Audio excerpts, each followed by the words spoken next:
사랑하는 여러분, 어제나 오늘이나 영원토록 동일하신 좋으신 성부 하나님, 성자 예수 그리스도, 보혜사 성령님, 삼위일체 하나님의 크신 이름을 송축하고 찬송합니다. 폭우와 폭염으로 인하여 많은 이재민들과 또 상처와 아픔을 겪은 분들에게 주님의 놀라운 위로와 은혜가 함께 하시기를 소원합니다. 머리를 깎으라, 이런 제목으로 말씀을 함께 나눕니다. 본문의 말씀을 봉독해 올립니다. 바울은 더 여러 날 머물다가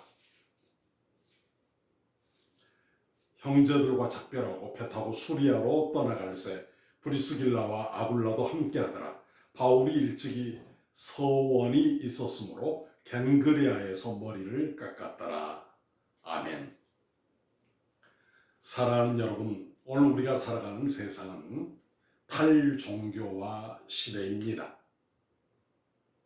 인본주의와 세속화, 종교다원주의가 팽배하고 있습니다. 교회가 쇠퇴하고 있는 경향성이 있습니다. 부인할 수 없는 현실입니다. 마치 우리의 모습이 머리 잘린 삼손의 모습과 같습니다.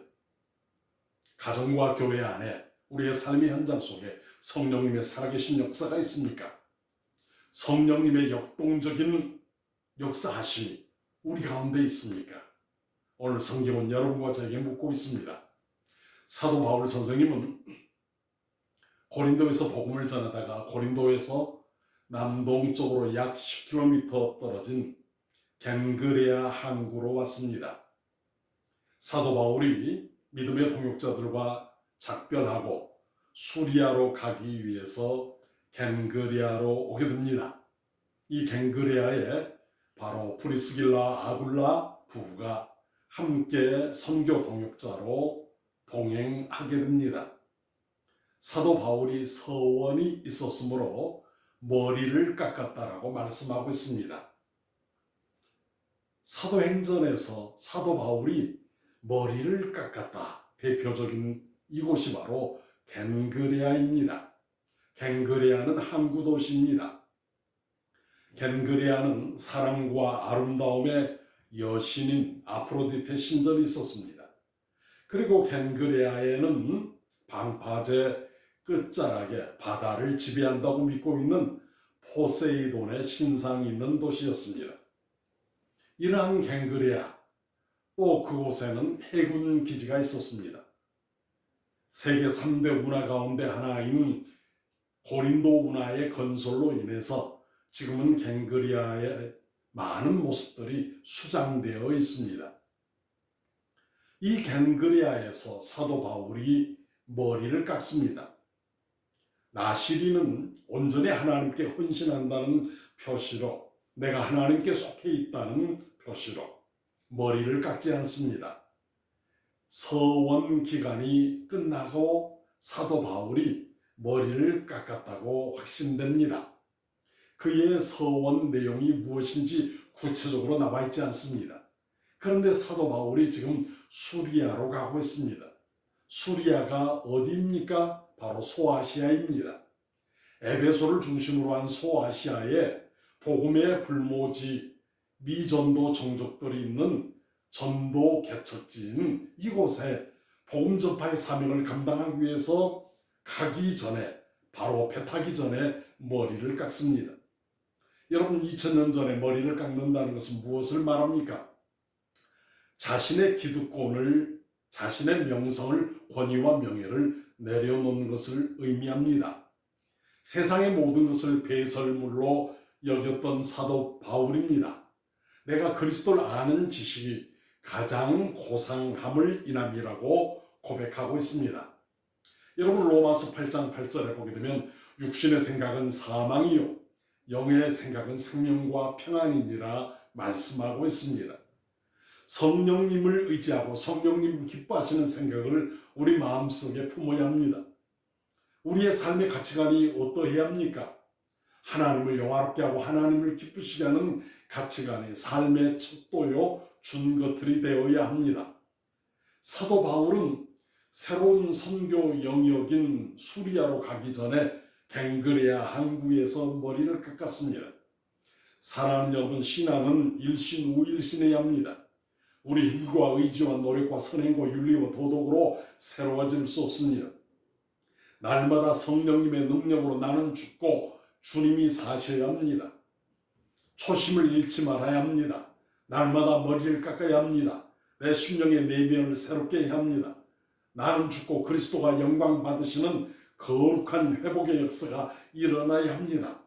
사도 바울은 이 갱그레아에서 머리를 깎고 다시 한번 신앙의 결심을 다짐합니다. 사랑하는 여러분, 여러분과 제가 추구하는 것이 무엇입니까? 부와 명예와 권세입니까? 아니면 무엇입니까? 증권입니까? 가상화폐입니까? 골프 회원권, 콘도 회원권입니까? 오늘 여러분과 저의 삶에 있어서 무엇이 삶의 목적입니까?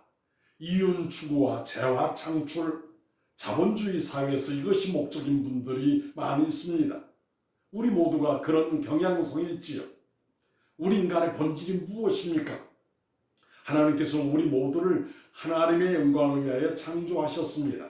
정기적인 예배 출석하지 않고 신앙생활하지 아니하는 플로팅 크리스찬들이 많이 늘어가고 있습니다. 교회에 소망을 두지 못하기 때문입니다. 사랑하는 여러분, 교회 공동체는 예수 그리스도의 피로 값주고 세우신 공동체입니다. 교회의 주인은 삼위일체 하나님이십니다. 우리는 하나님의 자녀입니다. 우리의 생명 다하는 그날까지 유일한 구원자 예수 그리스도를 전파하는 것입니다. 천하 만민의 구원 얻을 만한 다른 이름을 우리에게 주신 일이 없음이니라 성경은 말씀하고 있습니다. 사랑하는 여러분, 우리가 두 발을 디디고 있는 삶의 현장, 정치, 경제, 사회, 문화, 스포츠, 예술 모든 영역에서 하나님의 주권을 인정합시다. 하나님의 영광과 역사가 증거하도록 힘쓰고 애쓰고 성령님의 도우심을 구하며 기도합시다. 우리의 신앙 공동체인 교회가 세상의 걸림돌이 아니라 디딤돌이 되도록 기도합시다. 아직 아닙니다. Already and not yet. 아직은 부족합니다. 아직은 날마다 구원받았지만 성화되어야 합니다. 우리의 소명의식을 분명히 하고 우리의 사명감을 새롭게 합니다. 그래서 우리가 서 있는 곳이 복음 전도의 영역이 되어야 합니다. 세상의 걸림돌이 아닌 세상의 디딤돌이 되는 교회가 되기 위해서 함께 성령님의 도우심을 구하며 무더위와 폭염을 능히 이겨내고 이 땅 위에 푸르고 푸른 그리스도의 계절이 임재할 수 있도록 함께 기도하는 우리 모두가 되기를 원합니다. 사랑하는 모든 성도님들을 크리스찬들의 가정과 자녀와 생업과 사업과 삶 위에 하나님의 놀라운 은혜와 평강이 함께 하시기를 원합니다.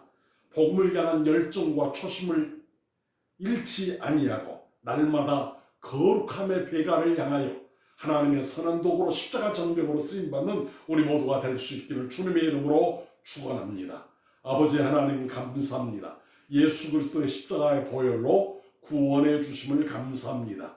나로 하여금 하나님의 자녀 삼아 주셨으니 사도 바울처럼 소아시아로 가기 전에 갱그리아에서 머리를 깎고 하나님 앞에 서원을 새롭게 다짐하고 결심하는 것처럼 하나님의 영광과 기쁨을 향하여 헌신하는 도구로서 끊임없이 영적인 초심을 잃지 않도록 세임하러 가여 주시옵소서. 죄와 사망 가운데 우리를 구원하시고 속량하신 예수님의 이름으로 감사하며 기도드립니다. 아멘.